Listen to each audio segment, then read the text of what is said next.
नमस्कार दोस्तों, स्वागत है आप सभी लोगों का एक बार फिर वेरिएंस एकेडमी चैनल पर। आज है 17 जनवरी और 17 जनवरी से रिलेटेड जितने भी मोस्ट इम्पोर्टेंट क्वेश्चन हैं वो सब इस वीडियो में डिस्कस करते हैं। तो चलिए शुरू करते हैं। आज का पहला क्वेश्चन, हाल ही में केंद्र सरकार ने किसे नेशनल हल्दी बोर्ड का पहला अध्यक्ष बनाया गया है?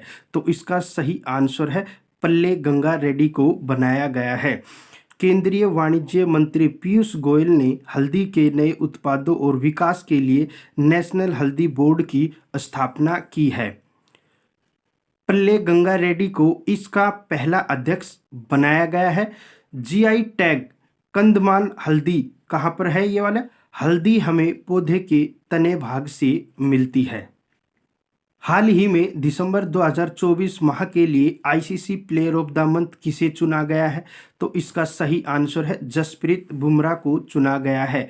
महिलाओं में ICC player of the month किसे चुना गया है? ऑस्ट्रेलिया की एक खिलाड़ी है जिसका नाम है एनेबेल सुथरलैंड है। अगर हम आईसीसी की बात करें, इसकी full form international cricket council होती है। इसकी स्थापना 1909 में हुई थी।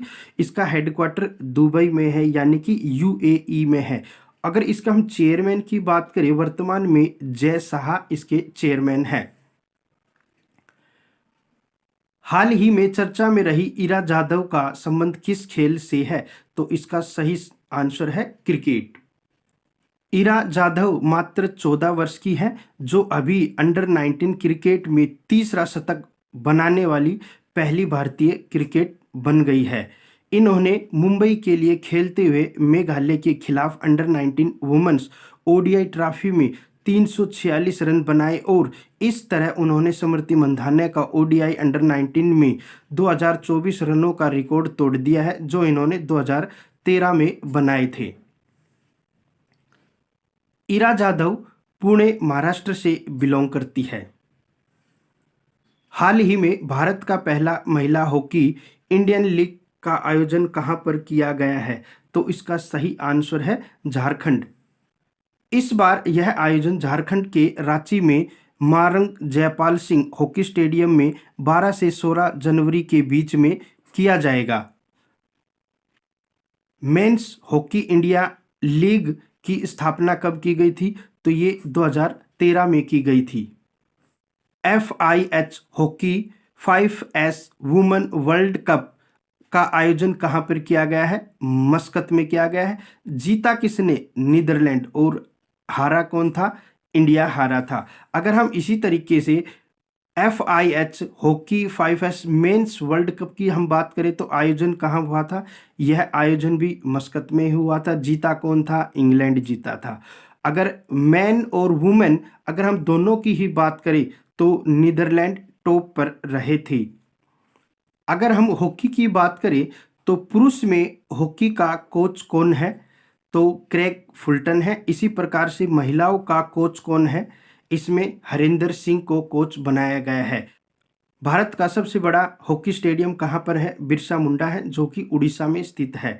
मोहाली हॉकी स्टेडियम का नाम चेंज करके एक नया नाम रखा है, जिसका नाम है बलबीर सिंह हॉकी स्टेडियम। अगर हम FIH की बात करें तो इसकी फुल फॉर्म होती है इंटरनेशनल हॉकी फेडरेशन। इसकी स्थापना 1924 में हुई थी और इसका हेडक्वार्टर स्विट्जरलैंड लुसाना में है। अगर इसके हेड की बात की जाए तो वर्तमान में इसका हेड मोहम्मद तैयब इकराम है। अगर हम हॉकी इंडिया के अध्यक्ष की बात करते हैं तो दिलीप तिर्की यहाँ के अध्यक्ष हैं हॉकी इंडिया के। हॉकी से संबंधित कुछ ट्रॉफियां हैं, जैसे Azlan Shah cup, Aga cup, Dhyanchand cup, Rangaswamy cup, Ranjit Singh cup, Beighton cup, Indira cup और सिंधिया कप। ये सभी हॉकी से संबंधित ट्रॉफियां हैं। हाल ही में एंटी टैंक गाइडेड मिसाइल नाग मार्क 2 का सफल परीक्षण किसने किया है? तो इसका सही आंसर है डीआरडीओ ने इसका सफल परीक्षण किया है।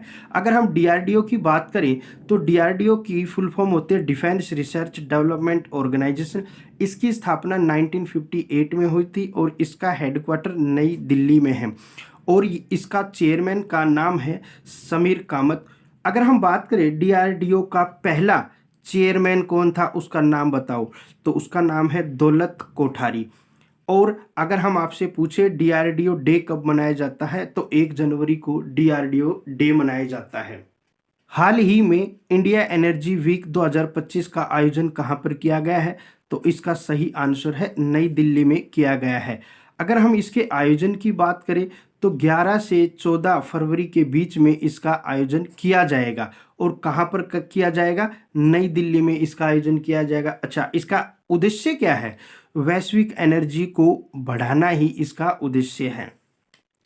हाल ही में किस राज्य में क्रमशः पोंगल, बिहू, लोहड़ी उत्सव मनाया गया है, तो इसका सही आंसर है सी, यानी कि तमिलनाडु, असम और पंजाब। सभी को पता है कि इस ऑप्शन में असम जो है दूसरे नंबर पे है, और यहाँ पर बिहू का जो उत्सव है ये भी असम में मनाया जाता है। तो बिहू आप याद रख लीजिए, बिहू कहाँ पर मनाया जाता है, असम में मनाया जाता है।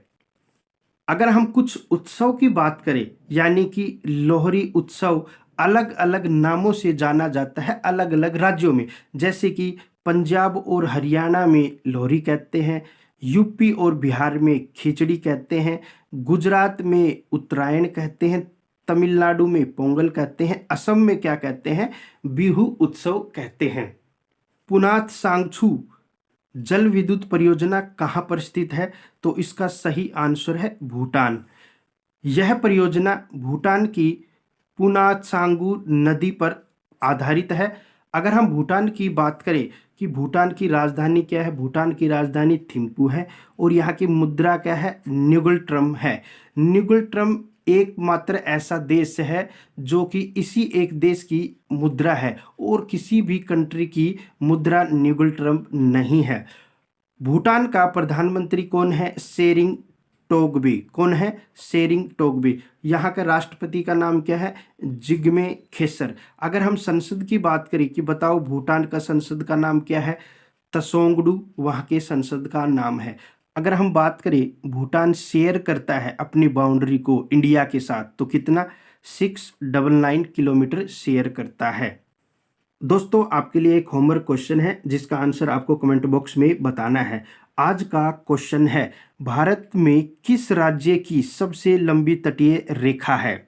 अगर आपको हमारा सेशन अच्छा लगा है तो आप हमारा टेलीग्राम भी ज्वाइन कर सकते हैं, जिससे आपको डेली पीडीएफ भी मिल जाएगी। तो बस दोस्तों, आज के लिए इतना ही। कल फिर मिलते हैं नेक्स्ट वीडियो में। तब तक के लिए जय हिंद, जय भारत, वंदे मातरम।